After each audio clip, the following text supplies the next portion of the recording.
Okay, we have an even more lunatic range of things we have to cover today. This is billed as the Industrial and Financial Metropolis, 1866, i.e. the end of the Civil War, to 1919, the end of the First World War. And what I'm going to do is, I guess not surprisingly, talk about A, industry, and B, finance. But in addition, and coming out of and connected to all those things, the physical development of the city in a variety of areas, and geographically and politically, with the arrival in 1898 of the greater New York itself. And then finally, if we have time, some comments on the First World War. All right. Now, I've argued that in the aftermath of the Civil War, the key dynamic driving national development and from a global perspective is that the centerpiece that had been driving it before the Civil War, industrialization in Europe, now in fact shifts to the continental United States. And what you get is the drive westward, the winning of the West, which means killing or rounding up the remaining Indians. The railroads are extended now across transcontinental lines. To build railroads, you need iron and you need steel. This leads to iron mines. This leads to steel factories. This leads to, in turn, a whole host of developments, including agricultural ones as well, as you develop great ranches and all those cowherds and cowboys and whatnot, basically trying to support now the exploding urban population, not just on the eastern seaboard, but in the Midwest itself. Now, this is going to, reach tremendous dimensions in the early 20th century with the gigantic industrial complexes that we all associate with places like Pittsburgh and Cleveland and Chicago and so forth. So it comes as a surprise, second only perhaps to people's discovery that in fact New York City was a slave city in the period before the Civil War, to discover that in fact the biggest industrial manufacturing city in the United States was not Chicago and not Detroit and not Des Moines and not Cleveland, it was New York City. Now, this is perhaps almost the hardest thing to grasp because we're living in a period of, at the very tail end of a massive process which we deal with at the end of the week called deindustrialization.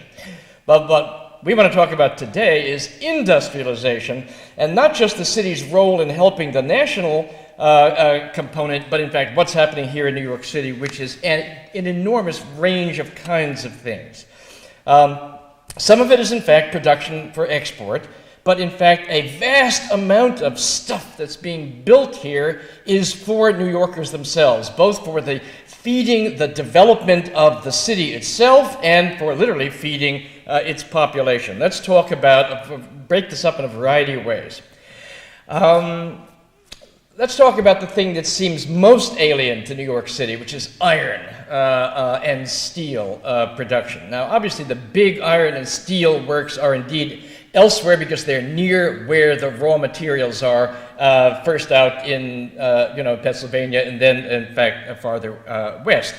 But in fact, from before the Civil War, there's a tremendous amount of iron production, even if the ore has to be shipped in from elsewhere, and again, it's largely for local needs. From the very beginning, Robert Fulton is turning to build the steam boilers that are going on his little small steamboats to local manufacturers. And when the railroads come in fact, we have to begin to expand our geographic focus. We're not only now talking not only about the 5 boroughs, we have to now expand our iris here to take in New Jersey. This is difficult because of the variety of cultural clashes, but all of these date back to the Duke of York, who, like an idiot, having in fact initially thought of this whole area as a single unified colony in a fit of generosity and cronyism, gave away the west bank of the Hudson to some cronies of his, causing no end of problems, which we'll come back to later on down the road. But in the real world, the metropolitan area, which is emerging in this time, you cannot separate out along those political boundaries or even the physical barrier of the Hudson River, which is in fact important. So in fact, just across the river, there are locomotives being produced, rail ties are being produced.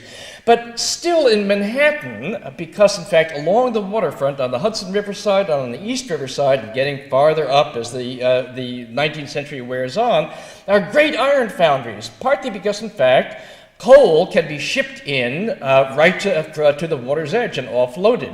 So in fact they overcome their distance from the coal mines because they've got water access. And in fact we build a whole network of canals that run now not only up state, but down towards New Jersey and west towards Pennsylvania. So coal can be barged in and dropped directly on the water's edge. So we have a large iron manufacturing component.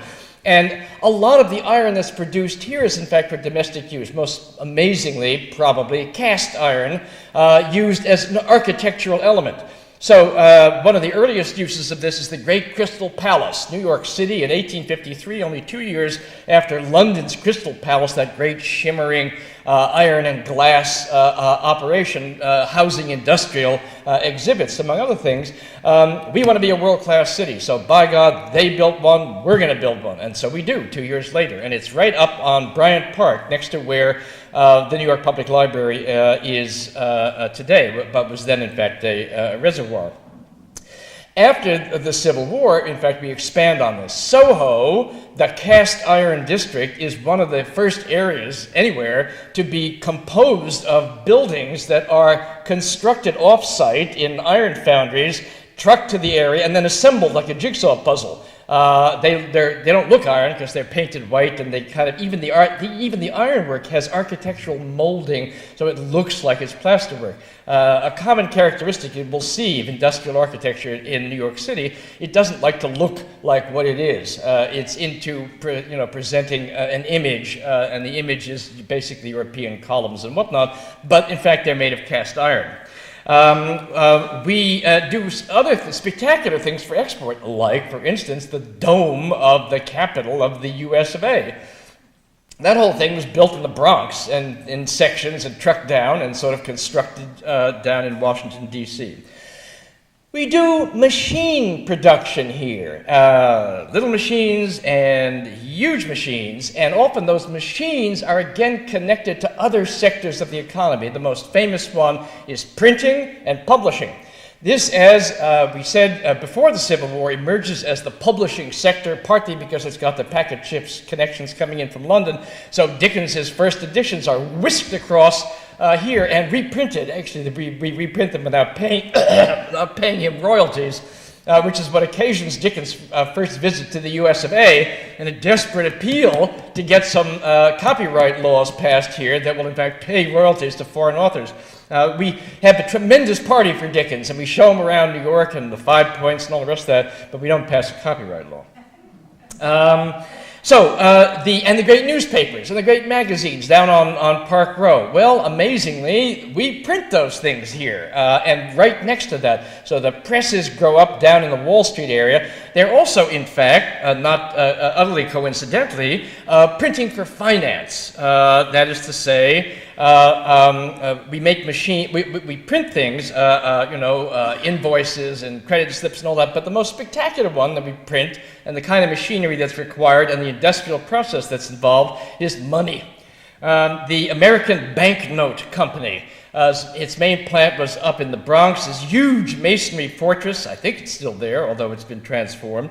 Built in 1911 in Hunts Point, had 2,000 employees, engravers and printers and stampers and whatnot, 2 acres of presses. They printed stock certificates, most of the ones used on the New York Stock Exchange, bonds, traveler's checks, and money. Not the official U.S. money, because that had to be done in the mint, but foreign money. This was, in fact, the nest egg for the world, particularly South America. We printed billions of pesos, cruceros, escudos, guardas for Mexico, Brazil, Costa Rica, Ecuador, Haiti, and the like.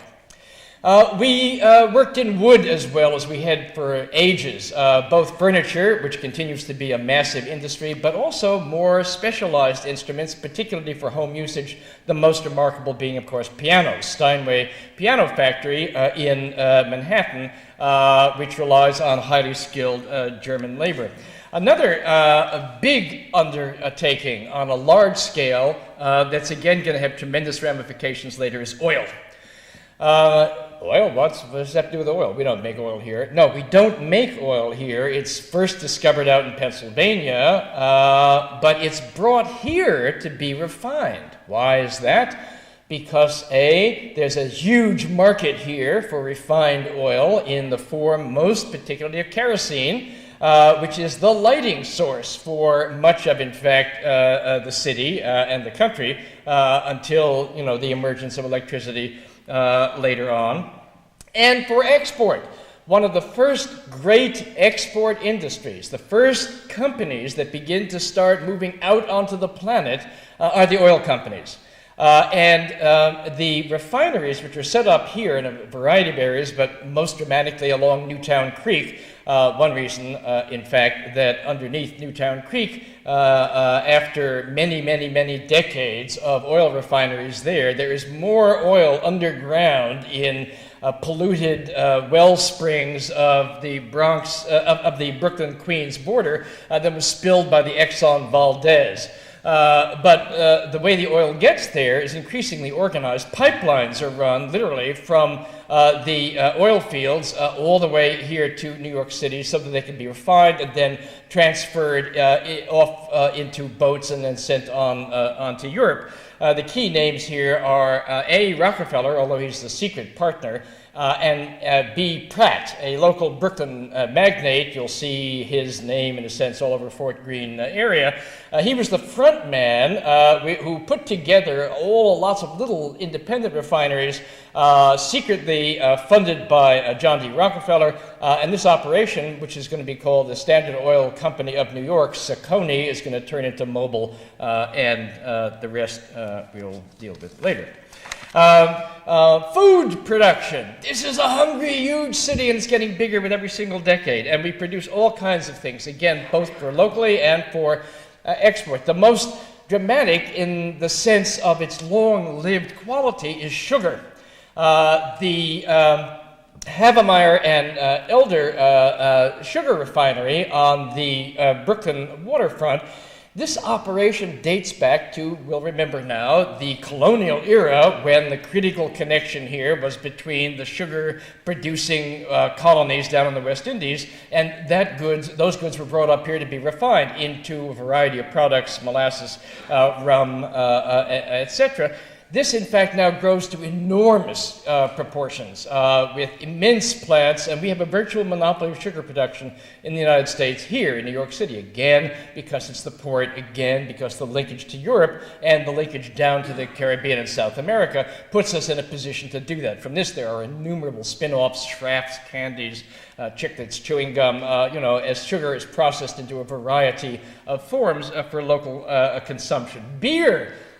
This is, in fact, the beer capital of America. There are hundreds of different breweries sprinkled here and there around the city, particularly with the arrival of the Germans, who bring with them the secret of top brewing production, as opposed to the earlier Irish version, which had dominated, and it sweeps both the city and the country. Cows. We do cows big time. This is in the period, in fact, while you're beginning to get those cattle herds driving up to Chicago and having them dispatched. Before refrigeration is really sorted out, in fact, a lot of those cows aren't dispatched. They are put on the trains and they're trucked here to New York City. And they're offloaded, and they have cattle drives through the streets of Manhattan or in Brooklyn as they're on their way to the slaughterhouses, which are along the west side, the Hudson, and along the east side. The United Nations, when it arrives in town in the 1940s, is on the site of still functioning slaughterhouses. When they built Tudor City in the 1920s, you'll see this if you ever walk by there. The back walls facing First Avenue had no windows because the stench from what was known as death row was so enormous. Every now and then cows would break loose and there'd be stampedes running through along 42nd Street, much to the locals' consternation. With this came both the meat markets, the meat packing district, which is now fancy schmancy restaurants, and the little remnants of what was once an enormous wholesaling area, is matched by enormous wholesale food operations. The food that comes in, barged across the Hudson River or in by rail, we'll come to that in a second, needs outlets, and you get enormous complexes like the Washington Market, which is in fact underneath where the World Trade Towers were, and were going to be built basically on top of them. But this just doesn't begin to get at, in fact, for all of this, these giant enterprises, doesn't begin to get at what's particularly special about New York, which is in fact not the grand scale. We can't really, in the end, when all is said and done, compete with elsewhere. And in fact, by the end of this period, 1910s, and certainly by the 1920s, a lot of the huge ironworks are beginning to leave and head at least out to Jersey and points even farther away. Why? Real estate.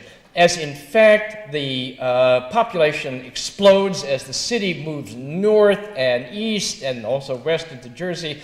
The demand for real estate drives up the value of real estate, and the competition between residential or commercial uses of that space and industrial uses, which in fact take up a vast amount of area, begin increasingly to make it simply economically untenable. So one after another, these plants are going to begin to move. The Steinway people pick up and leave and go off to Queens, and then, you know, many others in fact have to leave the area altogether. But the single most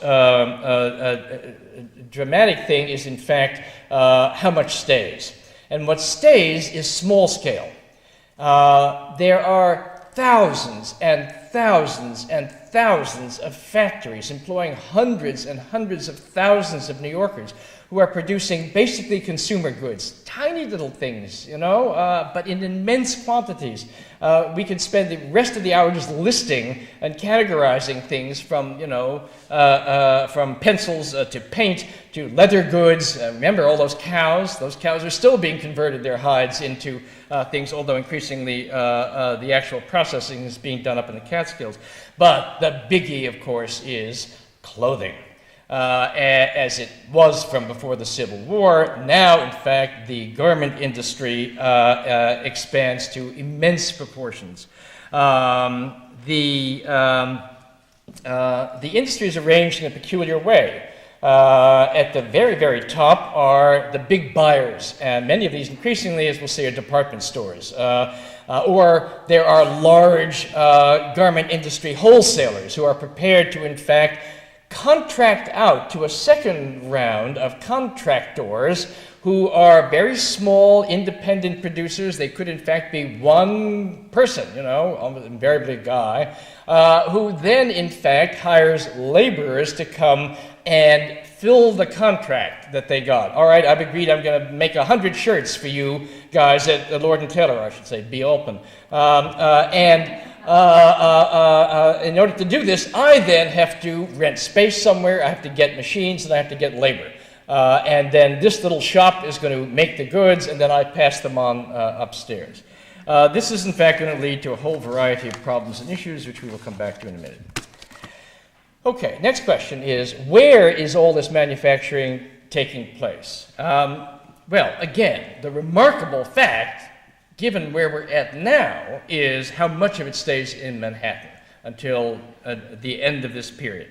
Again, locus classicus, two of them. Printing, which stays down in lower Manhattan. Why? Because, in fact, that's where the great newspapers are. They're still on Park Row until, you know, the beginning of the century, when they begin to jump up to a Herald Square when the Herald moves up to 34th Street, and then, as we'll see in the turn of the century, when Adolph Ochs moves the New York Times from Park Row across from City Hall, where Leonard Jerome had been on the roof with his Gatling gun during the draft riots, and he moves it up to 42nd Street and Broadway, hence Times Square. But for most of the work is being done way downtown. Ditto with the great magazines, Harper's and Muncie's and the rest. So the publishing and the printing industries stay together in close embrace. Ditto with the clothing industry.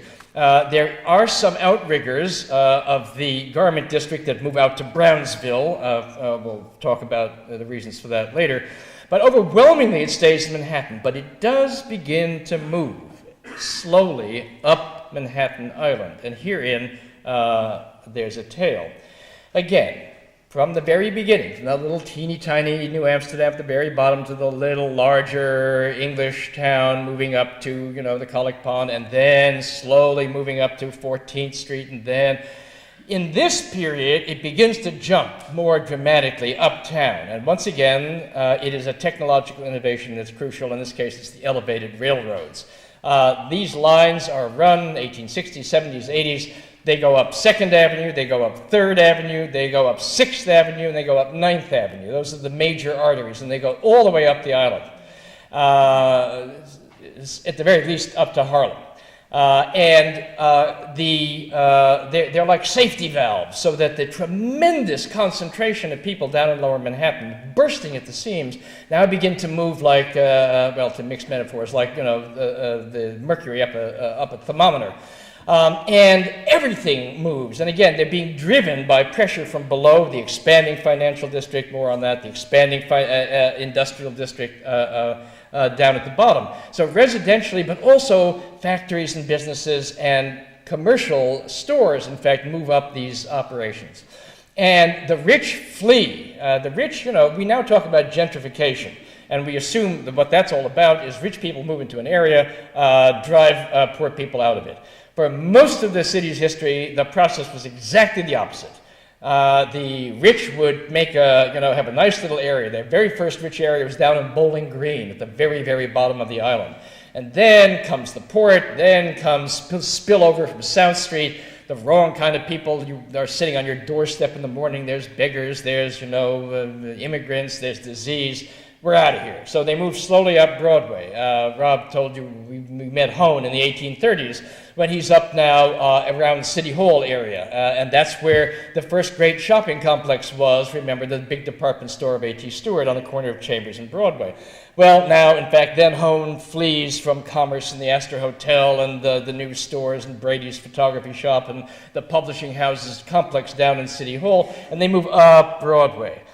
But the next big jump, facilitated by the elevated railroad, is when the big shopping complex and the accompanying hotels and the accompanying theaters, which is the big popular entertainment form, shift to Ladies' Mile. Ladies' Mile runs up 6th Avenue between 14th Street and 23rd Street. If you walk over there today, you will see row upon row, like giant battleships, these immense structures with, of course, columns, and of course many of them are cast iron, including, and in fact, if you've been around long enough, and 10, 15 years ago roughly, you walked up that area, it would have been deserted and virtually all of those buildings empty.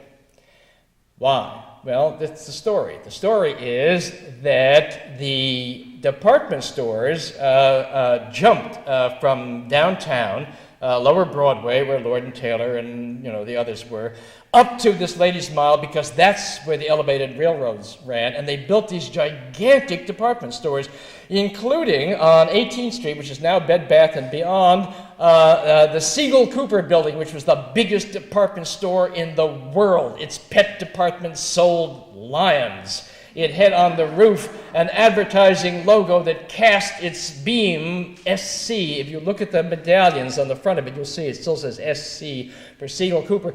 Beamed them up on the undersurface of clouds. You want to know where Batman came from? It came from the Siegel Cooper building. And in fact, you'll see at the very top of these buildings places for signs. Those were built so high you can barely see them from down below, because they were meant for the elevated shopper ladies who are coming now to do their shopping on the elevated railroads.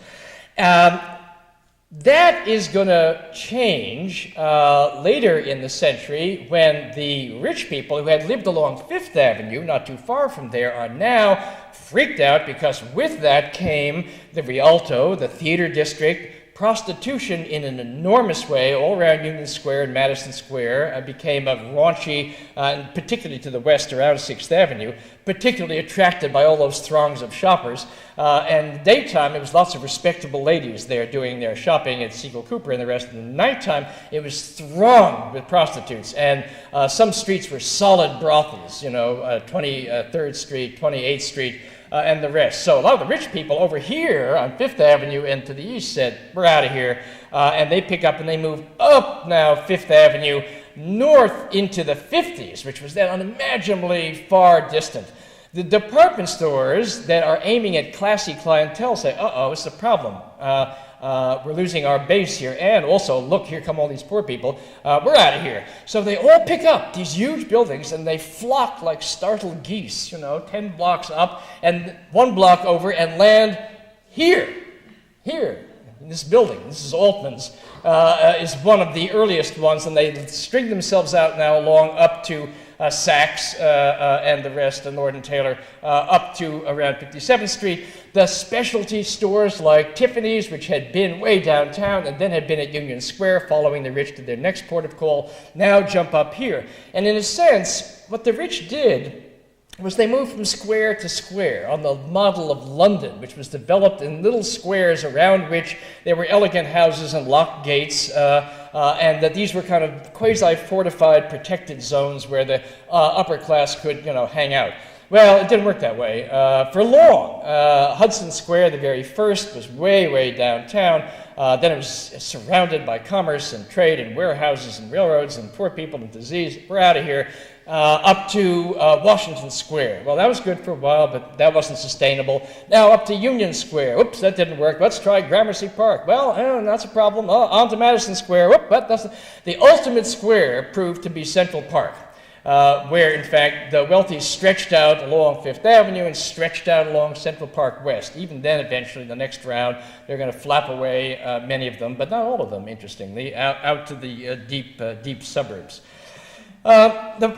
The garment district is caught up in this same transmigration, so that when the department stores pick up and move north, they want to follow. But the department stores don't want this tagging along. And what you get are the garment industry moving its center of operations from basically residential housing, tenement houses, where you have a room basically where the actual work is going on. You pick up cut garments at the wholesaler, you take them back to the sweatshop in this hot, terrible little tenement room, and you hire the workers who often have to bring their own sewing machines, and they sort of assemble the goods there, and then you take them back to the wholesaler, who then takes them back to the department store. But what begins to happen as the century wears on, and particularly around the turn of the century, is that the garment industry begins to move out of these operations into large, big loft buildings, which are constructed for the purpose, that have now got electricity in them, so they can be run much more efficiently. Theoretically, they've got more light. They're an improvement over the sweatshops.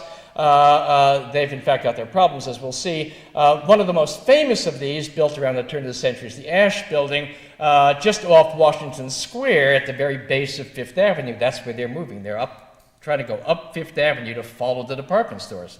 And that's going to house a company whose name will live in infamy, the Triangle Shirtwaist Company, which we'll come back to a little bit later on.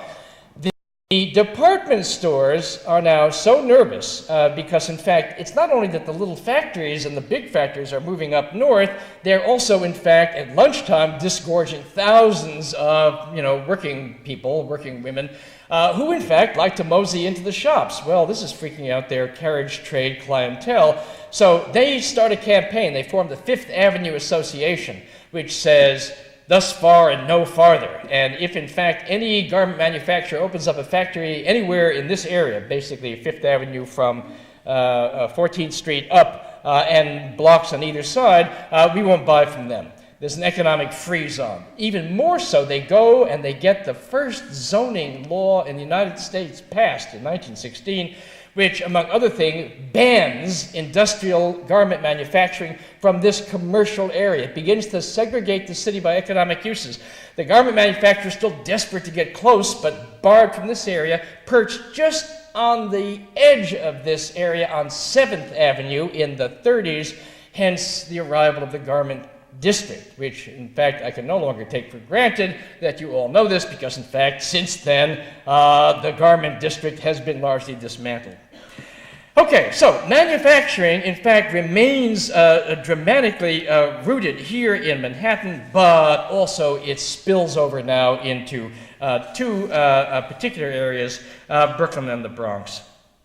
Brooklyn had always been a big industrial area, but now it explodes. I could not commend you more highly a visit to the Brooklyn Historical Society, which has an exhibit called Brooklyn Works, which looks at 400 years of manufacturing and industrial operations in Brooklyn, and will tell you the story much better than I can here. The thing to say is, again, it's a mix of things. There are both small scale, thousands of little sort of plants making every kind of consumer good imaginable, giant enterprises like the Havemeyer sugar refinery.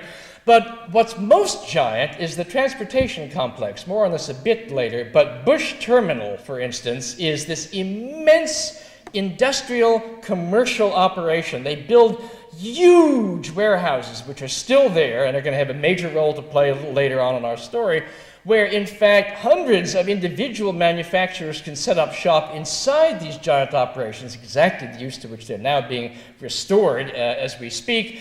And they are right next to the waterfront, where they are linked to rail connections and to the boat connections, which can pull into the enclosed docks. And it's a massive maritime, land, industrial, commercial operations. Again, you know, it's so out of sync with our image of what New York City is. But that's an immense place. In 1902, it employed 20,000 people just running this operation. And the other one, of course, was the Bronx. Not all of it, but the South Bronx, an industrial area which has a superb network of railroads and freight yards from High Bridge to Hunts Point, particularly Mott Haven and Port Morris. And there's breweries, and there's piano factories, and there's machine works, and there's food products, and the rest of it. The last point about this whole massive industrial complex is its connection to commerce. The Bush Terminal was one solution to this, but it wasn't much of a solution for Manhattan.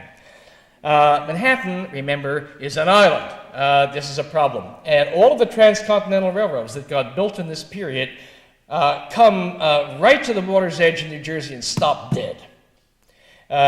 Still, if you look out now on a clear day and you can see New Jersey, you will notice the Erie-Lackawanna Railroad yards, which have just recently been restored for commuters. But what they were there were these things all along the New Jersey side. And the goods would get to that point, and people would get to that point, and they would offload them onto ferries or barges or rail freight boats that were lighters, but the actual cars moved on to these things and floated across the river. The traffic was immense. There were thousands of these things. You know, I mean, again, you drive along the water's edge now, you go over a bridge, and well, yeah, there's a few, ferries, and there's a few this and that. There was a gigantic traffic ranging from the huge ocean liners to massive freighters, to local ferries, to coastal schooners on the carrying trade, many of them even into the 20th century. Large sail, 3-4 masted rigged things along with giant 2-3 smokestack steamships.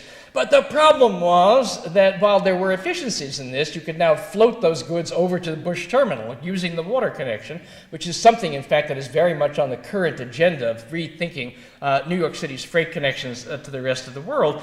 But, there was a problem still with not having rail access. There was only one railroad that ran into New York City. It was the New York Central, which was the outgrowth of one of those railroads that we had talked about before the Civil War, that basically Cornelius Vanderbilt puts a lot of independent lines together and runs them in here, and he builds, in fact, Grand Central, first the station and then the giant terminal, just at this period.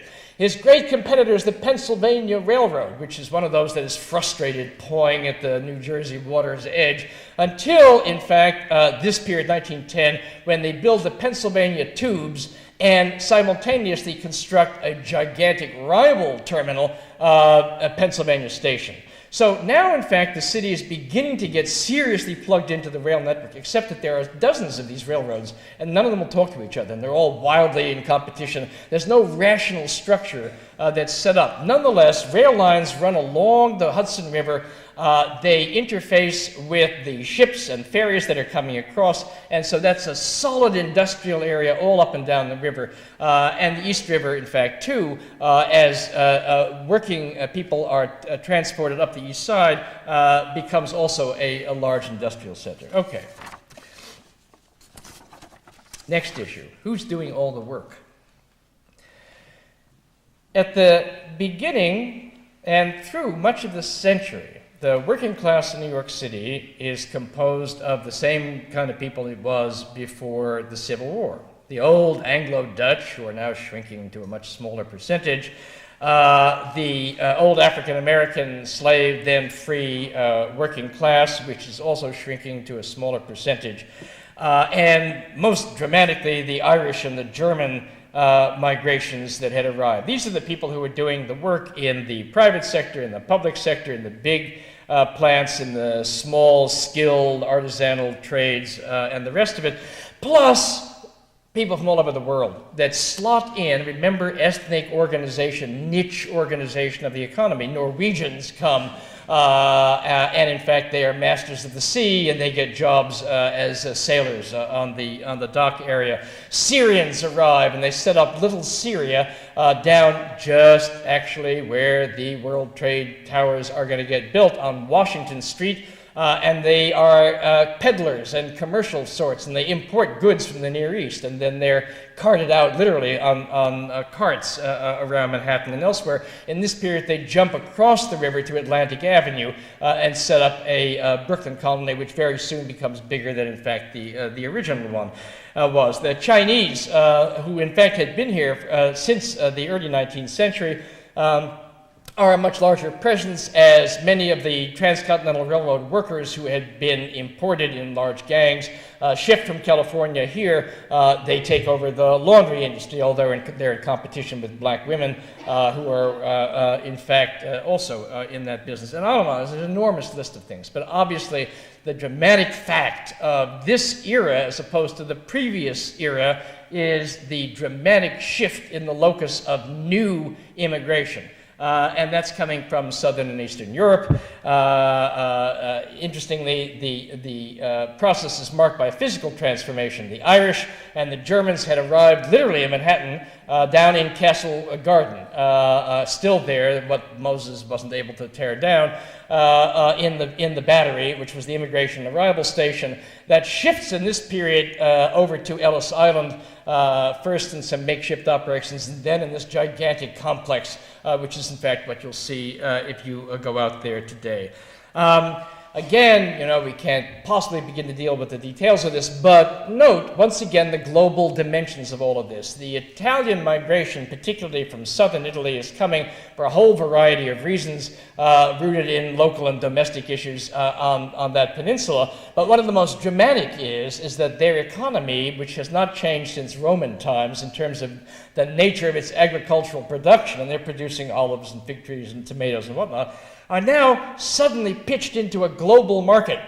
And they are competing with California, which in fact, these vast farms, increasingly mechanized, are able to produce not the same quality tomatoes, but plenty of them, and cheap enough so that even after they're loaded on boats and transported around the world, they can in fact undersell the fruits of that labor. And it increases the misery level to unbelievable proportions. Again, there are a host of other issues, but the Italians are steaming on these great boats into New York City, many of them coming alongside Eastern European Jews who are fleeing the series of pogroms which start in the 1890s and, you know, get worse and worse through the early 20th century.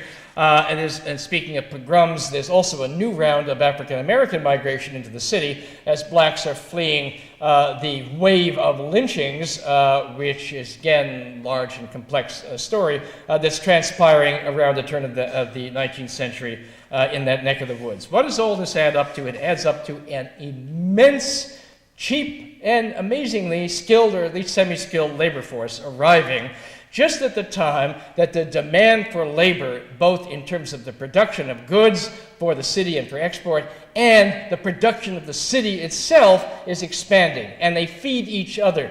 The Italians come in, what do? They're vast construction crews. They are building the new apartment houses that are going up on Broadway and up in the outer boroughs. They're going to be building the elevated roads. They're going to be building and laying the water mains and digging the roads and the gas pipes, the whole infrastructure of the urban economy.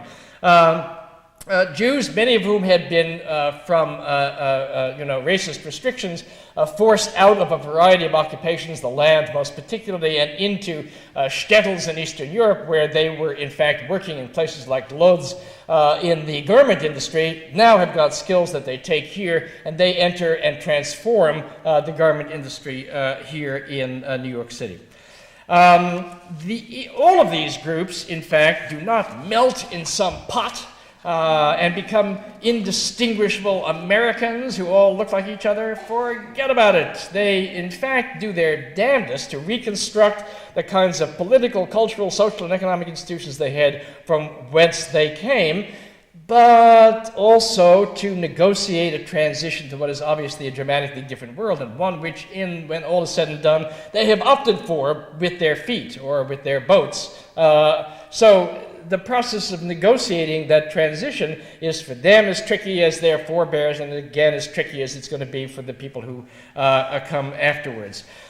They do this by organizing institutions of many sorts. The most dramatic one, which again starts before this period, is the Catholic Church, which, while it is a universal church, in theory and to some degree in practice, is founded by the Irish before the Civil War, well, actually founded earlier than that and largely by the French, but again, I mean, things change with enormous speed.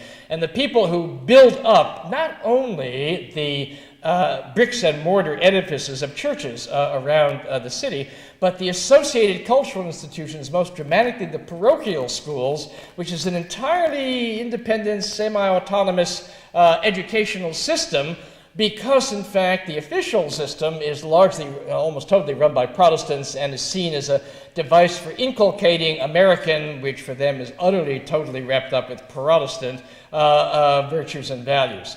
So in fact, to preserve their identity, they construct this new set of institutions. When the Italians come, who are also Catholics, but in fact have wildly different notions about how the laity relates to the hierarchy, you get all kinds of fascinating clashes. Physically, in fact, what happens is that they are usually housed in the basements of the Irish churches, and there are all kinds of antagonisms. So, in fact, what the Italians begin to do is to establish new kinds of communal worship, which are lay organized, not hierarchy organized, like festivals, which take place in the streets and are under the control of the local citizenry, and women, in fact, have a critical role in them, quite dramatically different from the nature of operations that are run by the church, except for education, where there is a vast, and hospitals, where the Sisters of Mercy and a variety of other teaching orders are an outlet for, in fact, accumulating significant amount of power and expertise on the part of Catholic women. However, for our particular focus today, the critical things to look at are the labor unions. Again, labor unions date way back to the beginning. We saw them coming in the 1790s, the early 1800s. They are started largely by the English, who are transplanting organizational forms with which they are familiar. And the labor movement, which had been declared illegal in the early part of the century, wins slowly legal rights to organize, but then its tooth and claw battles throughout this entire century. and the kinds of issues they're fighting for, the things that, in fact, we are now the inheritors of. The 8-hour day, which was an unimaginable fantasy for much of this period, where people would work 12 hours, 14 hours, 16 hours, until they just dropped dead or died, more to the point of tuberculosis and other diseases which you are prone to, particularly in the still not terribly healthy climate of the city. They also begin to move into the political order itself. The most spectacular moment here comes in 1886, when the organized labor movement runs a political candidate for the mayor of New York City, a man by the name of Henry George, who represents a remarkable moment in the city's political history, because he has got 1 foot in the labor movement, 1 foot in the land reform movement, and 1 foot in the Irish nationalist radical movement, and he puts together a coalition of radical priests and labor organizers and people who were interested in changing the tax structure and taxing unearned real estate profits, which of course you see all around you in New York City at that time. And he comes within an ace of, in fact, winning the mayoralty, but he doesn't. And the general direction of things is going to change as a consequence. The people who win the 1886 election are the Democratic Party, organized in the format of Tammany Hall. Itself a subject that could occupy us for weeks, but in a nutshell, what you get in this period is the emergence of the professional politician. The professional politician, Tweed is the archetype of this, but in fact more important in many ways are people like Charlie Murphy toward the end of the century. These guys look at this vast immigrant mass that's arriving here, all of whom have got something that many of them didn't have where they came from, which was the right to vote, which they don't value all that highly at the beginning.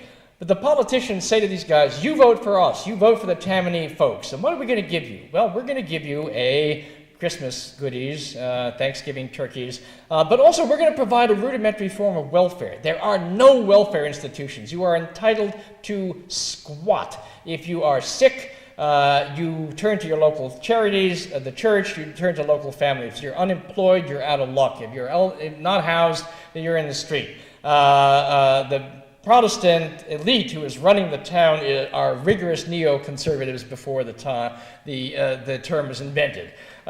So they don't believe in government aid and assistance. So they say, listen, you got a problem, don't worry about it. Come to us, come to the boss. We'll help you out. We'll find a house if your house burns down. If your kid gets into trouble with the law and you can't speak English, we'll help you out. We appointed the judge. We actually appointed the cops, too. And so, also, more importantly, we'll provide you with jobs. What kind of jobs? Well, public sector jobs. Building that infrastructure we've been talking about. Tweed is, in fact, one of the greatest builders in the history of New York City. He undertakes a massive complex of roadway improvements. He builds much of Harlem. The water supply is extended. The gas lines are extended. He builds, or facilitates, I should say, the building of Brooklyn Bridge, one of the greatest industrial and political artifacts of New York City's history. And all he asks for you in return is your vote. Well, what's in it for him? Well, what's in it for him is that he can now, not he himself, because these bosses never hold power. They always have some respectable-looking sort, be the mayor and the city council people. What he then does is he can turn around to the business community and extract money from them. You want to build a streetcar line up 6th Avenue? You want to build a new elevated line?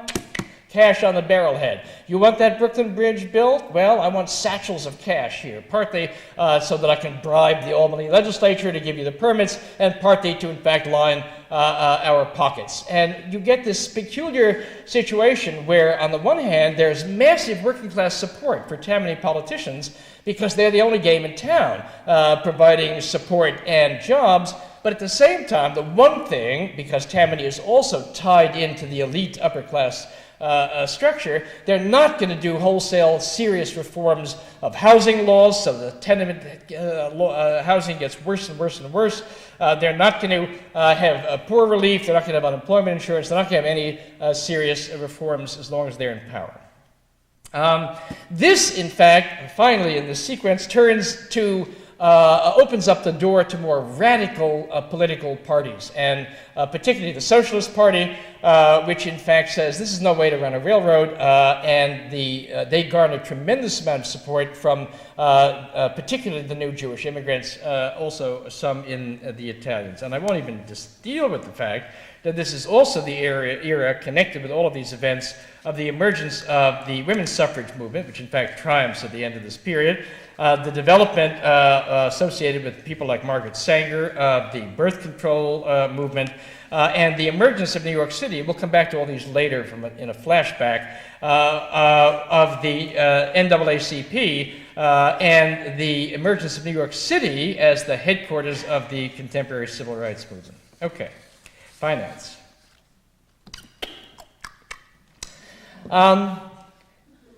Remember we said before the Civil War that what New York does is it imports money. It's a funnel through which British and other capital comes into the country for a variety of reasons, the canals and such. After the Civil War, this turns into a massive torrent, and you get a huge flood of capital coming in from England, from Germany, from Holland, from France, and so forth, to buy shares in railroads and coal mines and ranches and the rest of it.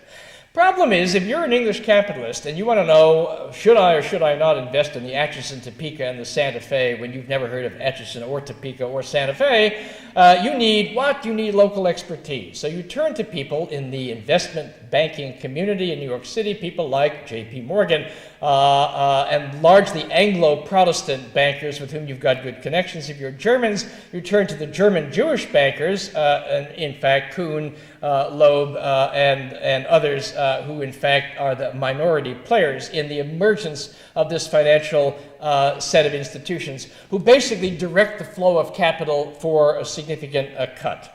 The problem is that the nature of the industrialization process in the United States is the free enterprise one, and it drives people crazy. Take railroads. As soon as the Civil War is over, and there's this massive race to build railroads. Okay, so the railroads are tremendously profitable. Well, so another railroad company starts. I'm going to build another railroad. And another one comes in, and they're all running tracks right alongside one another. Well, sooner or later, needless to say, the profits that are coming into each one of these firms drop because, in fact, the competition is driving down the price that they can charge for things.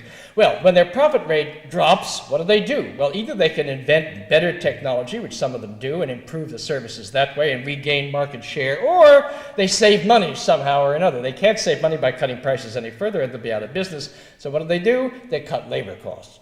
They cut labor costs, boom, up goes an explosion in labor unions. Worse, because in fact, these also trigger serious, tandem and other things, depressions and crises.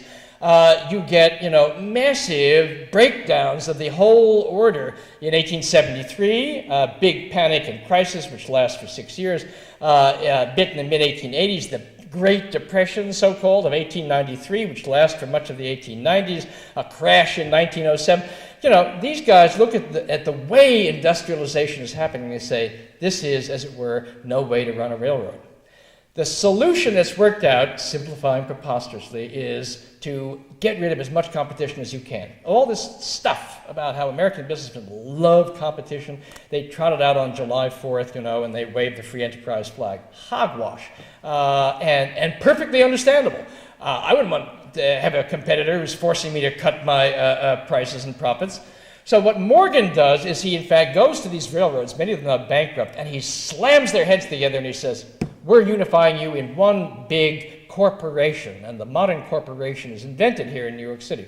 And in fact, we're going to get these corporations bigger and bigger, and we're going to go into industry after industry and smash their heads together and arrange mergers. And this grows through the 1890s, and in the early 20th century, you get the greatest merger wave in American history up to that point. And people like Morgan put together giant conglomerates, and they all have names like US or General. So US Steel, General Electric. These are taking hundreds of competing companies and rationalizing them, putting them together under a single management. And guess where they want that management housed? they want it housed across the street from them so they can keep an eye on these operations. So what happens is New York City emerges as the corporate headquarters complex of this new industrial universe. And all the great corporations set up shop down in Lower Manhattan, and slowly up around Midtown where the great train stations have emerged. The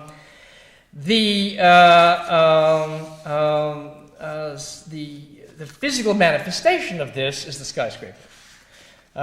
Skyscrapers, again, have got their roots in a variety of things. One of them is, of course, technological. At the Crystal Palace, the hottest exhibit came when Mr.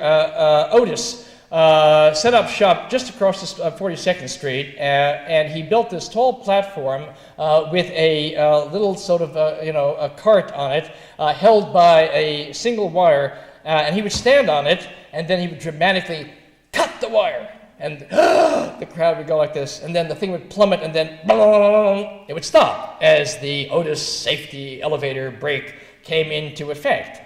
Once you had solved the elevator problem, and secondarily, once you had developed steel to the point where it could act as a barrier,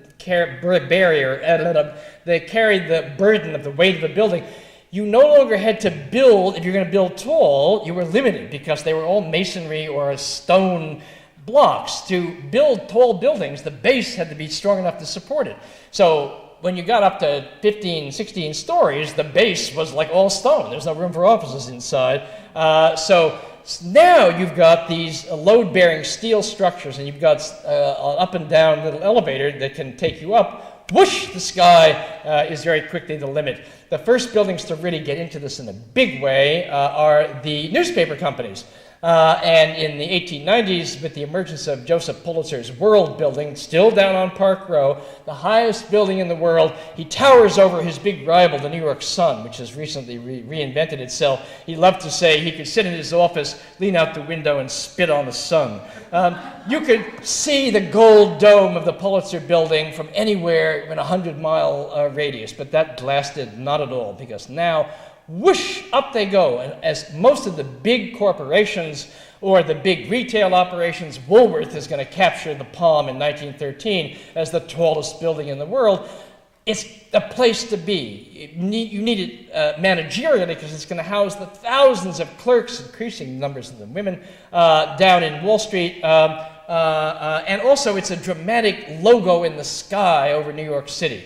You know, Wall Street building, the Singer horn, the Singer sewing machine company, which was making all of those those machines for all those sweatshops and loft factories, is in fact also exporting them all over the world. It's the second gigantic export operation, and not surprisingly, it builds itself for a time the most magnificent building in town.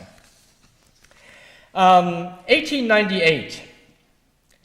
What I find intriguing is that the merger movement, which sweeps together New York City, which, remember, in that period, New York City is where? It's Manhattan Island, period, end of story. That's New York. Brooklyn is an independent city. It is the third largest city in the United States, all on its own.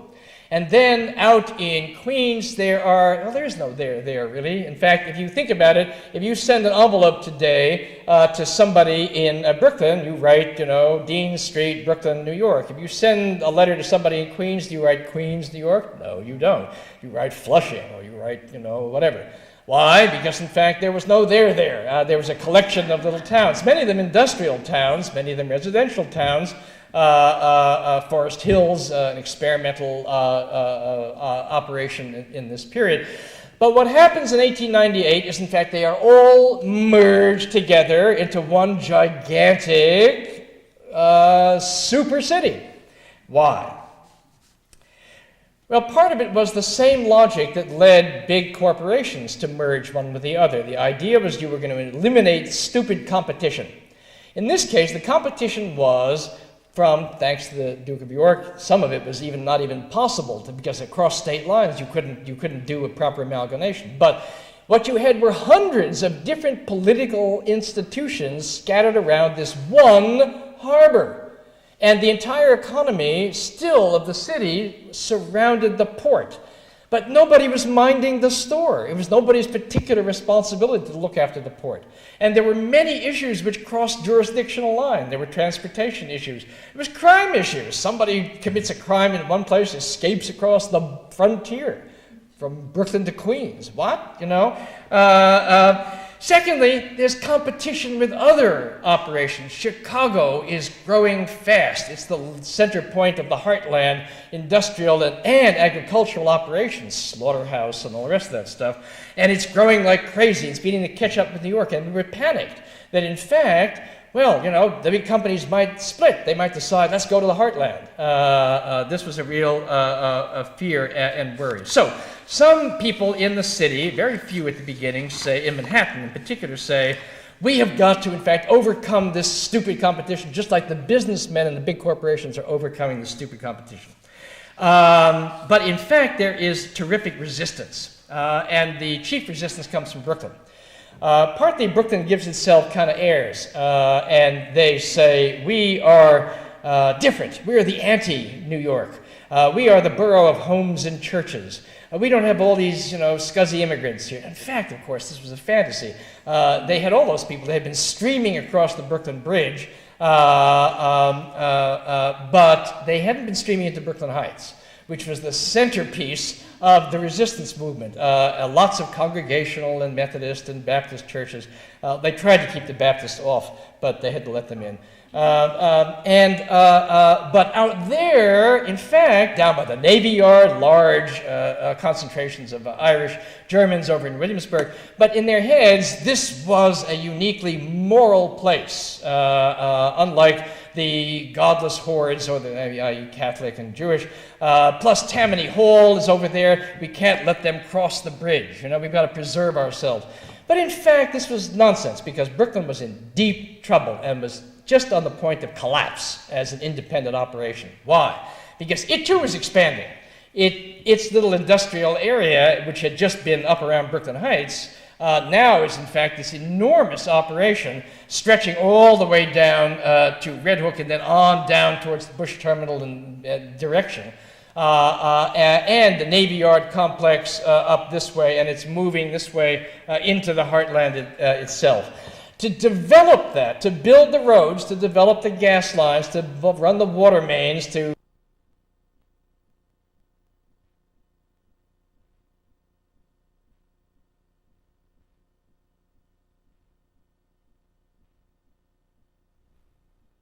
along which the great, you know, water pipes ran, and culminating at Forced Tube Street, where they are pumped up to, because the glacial moraine, the heights are here, the bottoms are here, you got to get it up there to Ridgewood Cemetery too, but Ridgewood Reservoir, from whence it sort of runs down by natural gravity feed. Well, that system had worked for a while. Now it, in fact, was blocked because they wanted to gobble up Suffolk and Nassau, but Suffolk and Nassau were now getting tough enough so that they could say, no, you can't have our water. What are they going to do? They're going to have to tap into New York City, Manhattan's water supply, which is virtually infinite because they have run massive pipelines up to the Catskills and are pumping in, you know, far more water than they need. There's a referendum held on whether or not, in fact, this merger should take place. It wins in Brooklyn, but by like less than 100 votes. I mean, it was a real touch and go. Westchester County splits. Yonkers says, forget about it. We don't want to be part of this megalith. And they stay separate. And the Bronx, which had actually signed up earlier in the 1870s, is part of the conglomeration. Those towns in Queens, but not east, because the Hempstead people said, nah, forget about it. And they do Nassau. But the big thing is Brooklyn, which has now expanded all the way to become coterminous with Kings County, which is a gigantic operation. The consequences of this merger are in many ways exactly what was planned, which was a now tremendous development of public works that tie this gigantic operation together. The two most dramatic ones are the series of bridges that are now thrown across the East River, which in turn opened the place up. Williamsburg Bridge, Manhattan Bridge, Queensboro Bridge, when it comes, is in fact the first serious inroads into Queens, and it's going to launch a whole new... Long Island City had been somewhat of a manufacturing complex, but now it's going to explode, and with the arrival of the automobile, which comes just at this point, amazingly, New York City is an auto, at least assembly operations in Queens. But the most dramatic centerpiece of what happens next, of course, is the subway. There had been efforts to, in fact, bring a subway to New York, which was way behind in the subway sweepstakes. You know, London had done it since the 1860s. Budapest had a subway system, which is in fact going to be the model for our little kiosks. They're modeled on the Turkish kush, which was the model for the subway stations in Budapest. There's a variety of complicated reasons which in fact have stopped it to this point, but in 1900 the decision is made, and the first subway line runs from City Hall Park up through the old Collect Pond, gets to 42nd Street where the train station is, hangs a left along 42nd Street, zigs north through, and it was built at the same time, the basement of the New York Times building, who was planning at the beginning on using the subway system to distribute its newspapers throughout the town, up through the now emerging Upper West Side, the theatrical district, which had been down on 14th Street, is now going to leap after the subway into Times Square, and it's going to sprout theaters and the new movie industry, which is invented here in New York City, and then on up to 145th Street. Over the next 10 years, hundreds of additional miles of subways are added, linking up into the Bronx. The Bronx, which although it had this little manufacturing district in the South Bronx, was still largely bucolic hills and countryside. The transport system was rudimentary. The trolley car, which went up some of these hills, because as you know it's very ridgy, was called the Huckleberry Express, because whenever it approached a sizable incline, everybody had to get out and walk while the horses dragged it up the incline, and there was time to pick huckleberries from the bushes in the vicinity, and then you got on and coasted down to the next one. Now comes the IRT, zoom, and like dragon's teeth sprouting, and not totally coincidentally, because suburban real estate developers are very much involved with the planning of the routes for the new subway system. The Bronx goes from being this bucolic, remnant of the old colonial era to being the 6th largest city in the United States in 10 years flat. And on down into Brooklyn and into the rest. Although, ironically, as I say, at the very moment this rail-based transportation network is now firmly in place, the premier operation, billions of people each year travel these domestic and continental rail routes. The automobile is emerging as the great rival, which is in fact going to undo a great deal of this stuff, and the center place of the automobilization of the United States is in fact going to be New York. I'll just say a word about, 3 words about the First World War. The first fact is that there's an exhibit on now up at the Metropolitan Museum on an American impressionist by the name of Childe Hassam. For my sins, I was pressed into service doing the audio tape along with Philippe de Montebello and the curator. And my task, because in fact the curators hated Childe Hassam, and they only did it because, as I believe, but shouldn't talk out of turn, I suppose, that it was up just in time for the Republican National Convention. And the most famous of Hassam's paintings are this series of flag-draped Fifth Avenue, which is ablaze in patriotic fervor for the First World War. Hassam was, in fact, importantly, in a sense, a key to what was problematic about the First World War.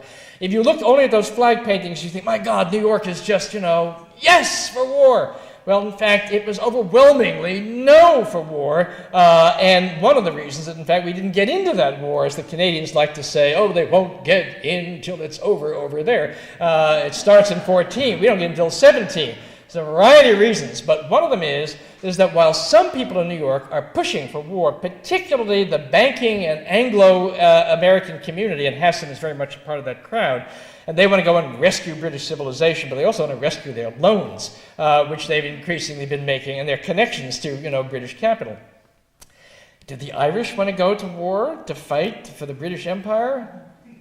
Fat chance. Did the Germans? Immense. There are more Germans here than there are in Berlin. Do they want to go to, fight the Hohenzollerns? Not on your life. Many of the Jews, where are they in the Russian Empire? So, in fact, you've got a vast array of people in New York City who want no part of this war. And they see the flag, not surprisingly, as a coercive instrument. Because, in fact, many of the same guys, like Teddy Roosevelt, most spectacularly, who are pushing to get into war and vigor and empire and bully and teeth and flashing, are also calling for 100% Americanism. There's too goddamn many hyphenated Americans. There's all these Irish whatnots and Jewish whatnots. And forget about that. We're all Americans together. And if you aren't, you will be. So, in fact, German is banned from the public schools. Beethoven is banned from the opera. From the concert hall. Liberty cabbage replaces the sauerkraut that you thought you were putting on your hot dog at Coney Island. Has a certain familiar ring to it, perhaps. So, in fact, there's a war at home before, in fact, there's a war abroad. The last point is just to remind you of the one that I've already made. This war is, in fact, crucial for New York City in the global scheme of things. Why? Precisely because it is the first great industrial war. Civil War has got a claim to it, but not on this scale. They chewed up bodies at an incredible rate, and all those machines were wildly expensive. So, in fact, to get the money to kill each other, they sold off most of their holdings that they had built up over the previous 50 years in the industrialization of the American continent. And it's still not enough. They need more money. By this time, however, all those skyscrapers are witness to it. All this vast industrial plant is witness to it. That the financial strength of the North American continent has reached the level where, in fact, we have got tons of capital which we can export. And that exporting of oil and exporting of Singer sewing machines is part of that process. We're now going to export capital, and we do it in a big rush.